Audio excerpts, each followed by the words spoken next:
السلام عليكم. في الحلقة الأولى من برنامج إنجلوب حاولت باش نجاوب على جوج ديال الأسئلة. السؤال ديال علاش خصنا نتعلموا اللغة الإنجليزية، والسؤال ديال اش من الإنجليزية بالضبط خصنا باش نتعلموا، وخصوصا في البداية. جاوبت على السؤال الأول وبينت من خلال الجواب ديالي الأهمية ديال اللغة الإنجليزية، وجاوبت على السؤال الثاني ملي بينت بأنك إلا كنتي ما كتكلمش باللغة الإنجليزية راك محتاج على الأقل في البداية لواحد النوع ديال الإنجليزية كنسميوها الإنجليزية الوظيفية. اليوم إلا سمحتوا لي بغيت باش نبدا الاجابه على واحد السؤال اخر اللي هو كيفاش نتعلم هذه الانجليزيه الوظيفيه. مثلا الا كنت ما كنعرفش اللغه الانجليزيه كيفاش نتعلم الانجليزيه الوظيفيه بشكل سريع وفعال وسهل، وإلا كنت كنعرفها كيفاش نطور من المستوى ديالي في اللغه الانجليزيه بشكل سريع وفعال وسهل، وإلا كنت كندرس اللغه الانجليزيه كيفاش ندرسها بشكل سريع وفعال وسهل. الجواب اللي غادي نقترح عليكم اليوم هو بسيط ولكن فعال قوي جدا. اش كيقول هذا الجواب؟ باش تعلم اللغه الانجليزيه بشكل سريع وفعال وسهل لا بد عليك ما تغير الدماغ ديالك. الدماغ خصو باش يتغير. غادي تقول لي كيفاش نغير الدماغ ديالي، شنو غادي ندير بالضبط؟ عفاكم، تعلم ديال اللغه الانجليزيه هو واحد الانجاز كبير في الحياه ديالنا، لذلك بغيتكم عافاكم تصبروا معايا شي شويه وتفهموا مزيان انك ما يمكن لكش باش تتعلم الا تعلمتي كيفاش تتعلم. في الحلقه الثالثه من هذا البرنامج غادي نعطيكم واحد الدرس نموذجي تطبيقي، ولكن خليونا دابا الا سمحتوا غير نحاولوا نشرحوا بشكل مبسط كيفاش ممكن باش نتعلموا قبل ما نبداو نتعلموا. الا بغيتي تتعلم اللغه الانجليزيه تفكر مزيان باللي كاينين طرق غالطين وطرق صحاح للتعلم ديال اللغه الانجليزيه. الا استعملتي طريقه غلطه في التعلم كون على يقين بانك غادي تضيع الوقت ديالك والجهد ديالك والفلوس ديالك، وفي نهايه المطاف غادي تضيع عمرك بلا ما تتعلم والو. نعاودها مره اخرى، بلا ما تتعلم والو. ولكن واش كاينين بالفعل طرق خاطئه، طرق غلطه لتعلم اللغات؟ وللاسف نعم كاينين طرق كتار غلطين لتعلم اللغات اللي كيخليونا كنضيعوا فرص عمرنا بلا ما نتعلموا والو. شنو الدليل على هذا الشيء؟ خذوا مثلا الحاله ديال اللغه الفرنسيه في المغرب. ولادنا وللاسف ما بقاوش كيتكلموا باللغه الفرنسيه مزيان ملي كيوصلوا للمستوى ديال الجامعه. ولكن واش فراسكم بانه ما بين السنه الاولى في الابتدائي حتى كيساليو التلاميذ ديالنا التعليم ديالهم في البكالوريا كيقراو ما لا يقل على 6720 ساعه ديال اللغه الفرنسيه على الاقل. تخيلوا معايا 6720 ساعه ديال اللغه الفرنسيه ولادنا ما كيركبوش حتى جمله صحيحه باللغه الفرنسيه. واش فراسكم كذلك بلي التلاميذ ديالنا كيقضيو ما بين السنه الاولى في الابتدائي حتى كيتخرجوا من الجامعه حوالي 15000 ساعه امام الاساتذه ديالهم في الفصول الدراسيه، وكيقراو في هذه المده ما معدله 50000 صفحه بما فيها الصفحات ديال المقررات الدراسيه، وكينجحوا في حوالي 50 امتحان. 10% من الامتحانات كتحدد الذكاء ديالهم، ورغم ذلك كينجحوا بعض الخطرات كيتفوقوا. ولكن وللاسف اللي كيتخرجوا من الجامعات ما كيتكلموا بحتى شي لغه بمستوى مزيان، بحتى شي لغه من اللغات اللي كيدرسوها في المدرسه ديالتهم او في الجامعه ديالتهم. شنو هو الدليل؟ الدليل هو انه حسب اخر الدراسات المعدل العام ديال ولادنا وبناتنا في اللغات في المدارس ديالنا هو 3.3 على 10. 3 يعني تحت من المعدل ب 2.7. عندنا اساتذه ديال اللغات اذكياء تبارك الله عليهم وممتازين وكيشتغلوا من النيه ديالهم وكيبذلوا كل الجهد ديالهم، ولكن وللاسف بزاف العوامل كتجعل اللغات كتدرس في بلادنا بطريقه غلطه. اول نصيحه غادي نعطيها لك وتفكرها مزيان، عافاك ما تعلمش اللغه الانجليزيه بطريقه غلطه، تعلمها بطريقه صحيحه. تعلم كيفاش تتعلم قبل ما تتعلم. دابا سمحوا لي نشرح لكم كيفاش. حسب الاخصائيين الدماغ ديالنا اللي به باش كنتعلموا اللغه الانجليزيه ماشي عضو جامد بحال الانف اولا بحال اليد اولا بحال الرجل. الدماغ ديالنا نقدر نشبهو بالعجين اللي كيتبدل ليه الشكل ديالو بشكل مستمر. كيتبدل ليه الشكل ديالو حتى ولو الانسان كيكبر في العمر ديالو، كيتبدل ليه الشكل ديالو حتى في الاوقات فاش كنكونوا ما كنفكروش او في الاوقات اللي كنكونوا فيهم ناعسين. هاد القدره ديال الدماغ ديال الانسان باش يتبدل ليه الشكل ديالو كيسميوها الناس الاخصائيين نيوروبلاستيسيتي او اللدائنيه العصبيه.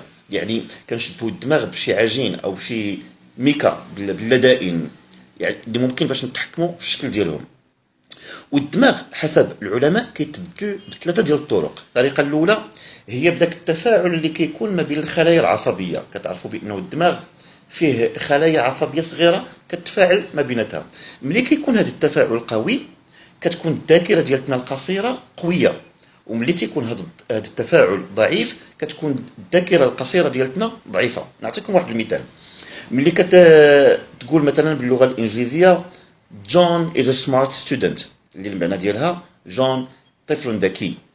باش نفهم هذه الجمله بسهوله خصني ملي نوصل للكلمه الاخيره اللي كاينه في الجمله اللي هي ستودنت تبقى في الذهن ديالي الكلمه الاولى اللي هي جون. والذاكره القصيره هي اللي كتمكنني من هذه العمليه. بلا بها ما غاديش نقدر نفهم الجمله كلها، نقدر نفهم الكلمات، نقدر نفهم المفردات منفصله على بعضياتها، ولكن ما غاديش نفهم الجمله كامله. لذلك محتاجين باش نعاونوا الدماغ باش يكون فيه واحد التفاعل ما بين الخلايا العصبيه. الطريقه الثانيه اللي كيتغير بها الدماغ ديال الانسان هي بتقويه الروابط اللي كتربط بين الخلايا العصبيه. فكل جوج ديال الخلايا مرتبطين بواحد الرابط كيتسمى بالسينابس او الرابط العصبي. وهذا هو التفاعل اللي كيمكن المتعلم ديال اللغه من تذكر جميع الكلمات اللي تعلمها وجميع التعقيدات ديال اللغه وجميع الاساليب اللغويه. يعني ان هذه التقويه ديال هذه الروابط العصبيه كيقوي الذاكره البعيده الامد. مثلا تبدات التجارب العلميه في واحد الدراسه ان السائقين ديال الطاكسي في مدينه لندن كبرت عندهم في الدماغ ديالتهم دوك المناطق اللي كتحكم في القدره ديالتنا على ادراك الفضاءات والامكنه بواحد الشكل ملحوظ وشكل كبير. علاش؟ حيت السائقين ديال الطاكسيات في مدينه لندن الكبيره، يعني الشوافر ديال الطاكسيات، حيت في العمل ديالهم اليومي وفي الممارسه ديالتهم اليوميه كيكونوا مضطرين باش يحفظوا اماكن كثيره وشوارع معقده كثيره وزناقي عديده وخرائط متعدده ومعقده. اذا فاحنا محتاجين اننا نعلموا بحيث نقويوا الروابط اللي كتربط بين الخلايا العصبيه. ثالثا الطريقه الثالثه باش كيتغير الدماغ ديال الانسان هو بتقويه الخلايا الحساسه، يعني بالزياده في الحساسيه ديال الخلايا على مستوى الدماغ كله، ماشي غير على مستوى جزء من الاجزاء ديالو. بسبب هذا التغير في الدماغ كيطور المتعلم ديال اللغه القدره ديالته على استرجاع الكلمات والاساليب وقت ما احتاج لهم. خلينا نعطيكم واحد المثال. مثلا تخيل معايا انك تتساوى، يعني كتساوم مع شي بائع على شي حاجه بغيتي باش تشريها باللغه الام ديالك. في هذا الوقت هذا ما كتفكرش بزاف في الكلمات، ما كتلقاش صعوبه في استعمال الكلمات، ما كتلقاش صعوبه في انك تسترجع الاساليب ديال المتاويه ديال المساومه. انت كتاوى والكلمات كيجيو غير بوحدهم بواحد الطريقه سلسه وسهله اللي كيمكنك من استرجاع هذه الكلمات بدون صعوبه وبدون عناء وبلا ما تفكر فيهم. هو هذه الحساسيه الزائده اللي كتكون عند الدماغ ديال الانسان. فما يمكن ليكش باش تسترجع الكلمات الا ما كانت عندك هذه الحساسيه زائده في الدماغ ديالك. شحال من واحد كيكون عنده بزاف ديال المفردات الانجليزيه في الذهن ديالو في الدماغ ديالو حافظهم مزيان، ولكن ملي كيبغي يستعملهم ما كيتفكرهمش وما كيجيوش بوحدهم، وكيوصل لواحد النتيجه هي انني كنقرا اللغه الانجليزيه ولكن ما كنعرفش نتواصل. الا ما كنتيش كتعرف تواصل يعني انك ما تتعرفش اللغه الانجليزيه. القدره على تطوير التفاعل الكيماوي ما بين الخلايا العصبيه، القدره على تقويه الروابط العصبيه اللي كتربط ما بين هذه الخلايا، القدره على الزياده من الحساسيه ديال الدماغ ديالك، هي الاسرار الثلاثه للتعلم السريع ديال اللغه الانجليزيه. ملي كنعلمك اللغه الانجليزيه بطريقه صحيحه راني ماشي غير كنعمر لك الدماغ ديالك بالكلمات وبالاساليب ديال التعبير، لا، ولكن راني كنغير لك الشكل ديال الدماغ ديالك من الداخل. وإلا ما نجحتش انني نغير لك الدماغ ديالك مش من الداخل ديالو راه الطريق ديال التعليم ديالي غلطه. داكشي علاش دائما كنقول للناس اللي كنعلمهم عافاكم ثقوا فيا واللي قلت لكم ديروه بلا ما تسولوني. الا قلت لكم جريو جريو، قلت لكم نوضو نوضو، قلت لكم يلا نمشيو لمكان اخر نمشيو لمكان اخر. علاش؟ حيت كنعرف كيفاش نعلم اللغه الانجليزيه بطريقه كتغير الدماغ ديالك. لكن كيفاش نغيروا الدماغ ديالنا باش يتعلم الدماغ ديالنا اللغه الانجليزيه بشكل سريع، بشكل فعال وبشكل سهل. كيفاش نردموا الدماغ ديالنا كيقبط الكلمات بشكل افضل، وكيستعملها بشكل افضل، وكيتفكرها بشكل افضل، وكينطقها بشكل افضل، وكيتواصل بها بشكل افضل.